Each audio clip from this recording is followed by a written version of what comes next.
Indonesia itu kok berkibar bendera putih? Artinya bendera putih apa? Suci. Bukan cuma itu. Kalau putih itu kan sudah dilihat, kalau putih itu kan bersih. Merah itu kan berani.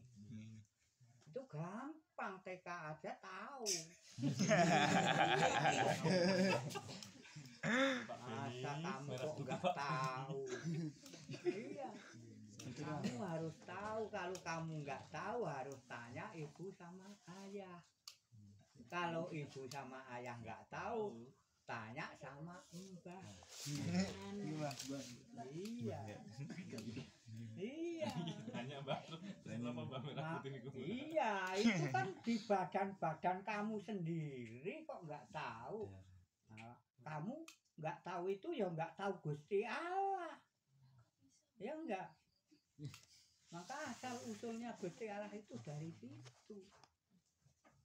Ya. Bendera merah putih itu perlambangnya kamu semuanya umat manusia, bukan cuma orang Jawa, bukan cuma Belanda, bukan Cina, semua umat perlambangnya. Bagaimana maksudnya kok itu dikatakan perlambang? Ya. Orang hidup itu biar Cina, biar Belanda, biar orang apa saja yang dilihat itu orang, itu asal usulnya yang buat raganya nyawa dan sukma ini kejadian dari darah merah sama putih. Tahu nggak? Tahu. Ya. Kalau sudah tahu itu maksudnya orang itu diturunkan sama ayah sama ibu. Kejadian raganya nyawa sama sukma ini karena dari rohani jasmani ayah sama ibu menjadi manusia itu.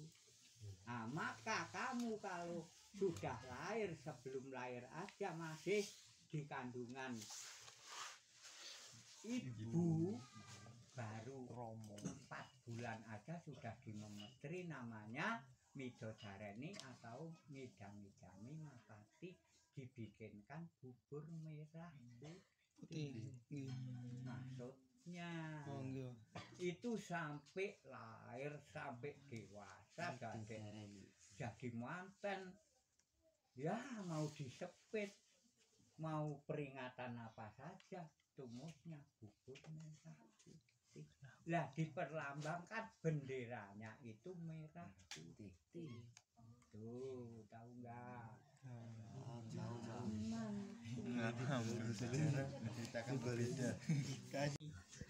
Itu dulu itu buat untuk berkumpul para raja-raja musyawarah.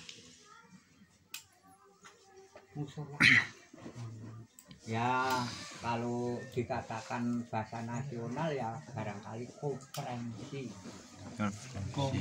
Kumpulan. Konferensi itu kumpulan musyawarah para pejabat-pejabat.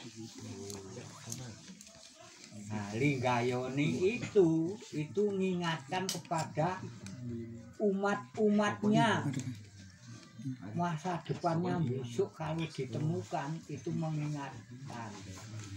Artinya ya sepertinya yang saya katakan, tembung-tembungnya dari Sri Sultan 9 tadi itu disamakan.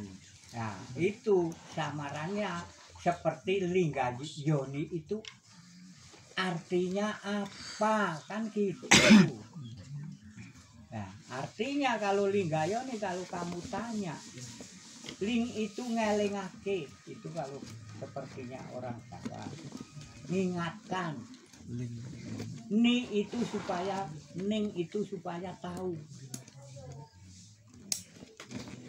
enggak itu tempat papan panggonan ngelingake papan panggonan kene iki jatine nggo napa to tempat sini itu sebetulnya apa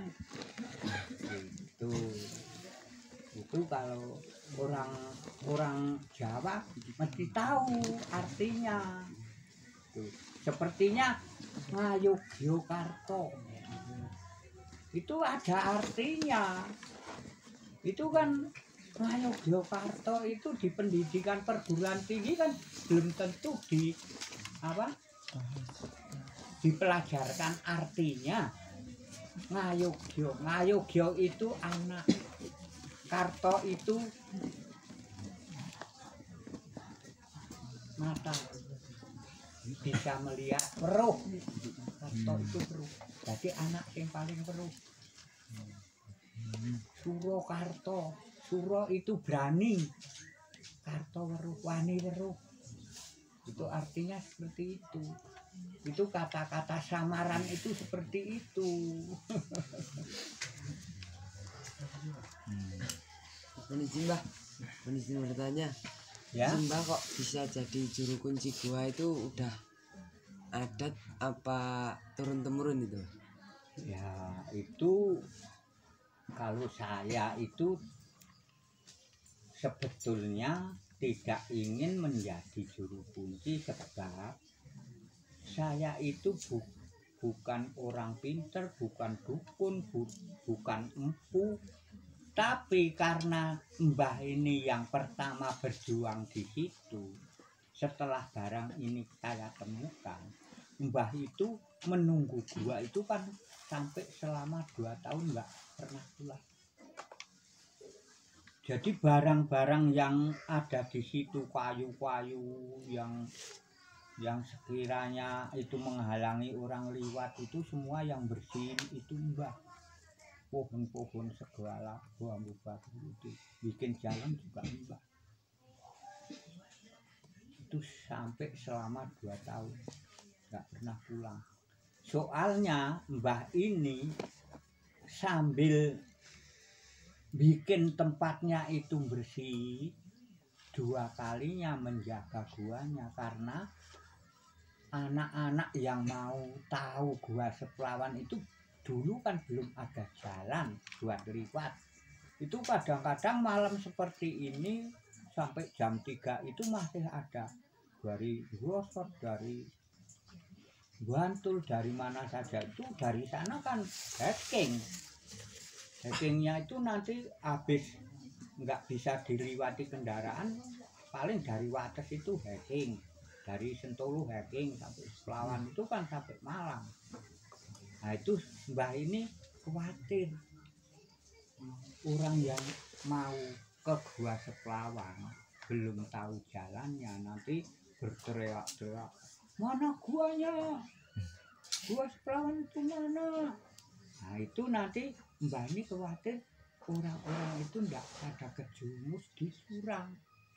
Nah itu Mbah dijaga di situ sampai 2 tahun namanya sambil bersihin dan bikin jalan yang bisa dilewati. Tapi karena setelah Mbah berjuang di situ itu sudah lama sampai berapa tahun ya, itu ya karena orang itu sekarang pada pinter kadang-kadang ada milik. Nah, karena Mbah nggak pendidikan ya lebih baik Mbah ini nggak dikasih tahu cara tekniknya mengelola gua, Mbah nggak dipakai kan gitu.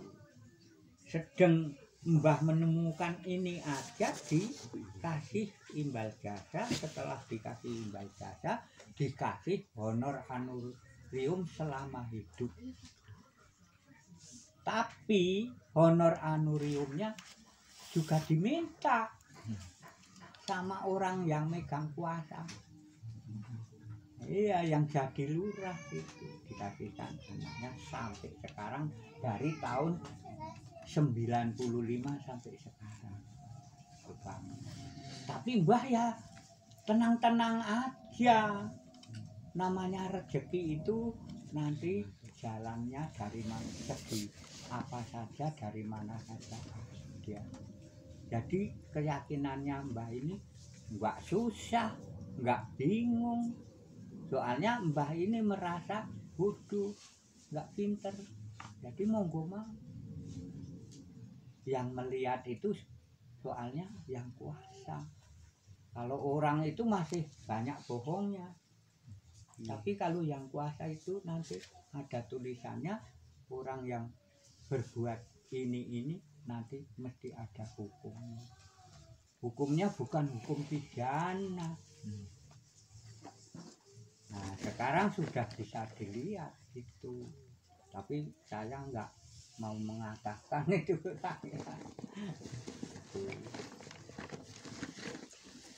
nanti rak dicari dari apa, dari aslinya gimana.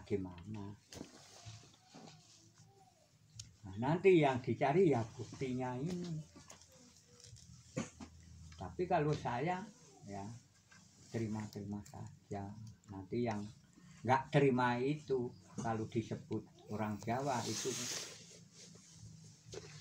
aku terima tapi saya ngomong aku apa terima apa ora.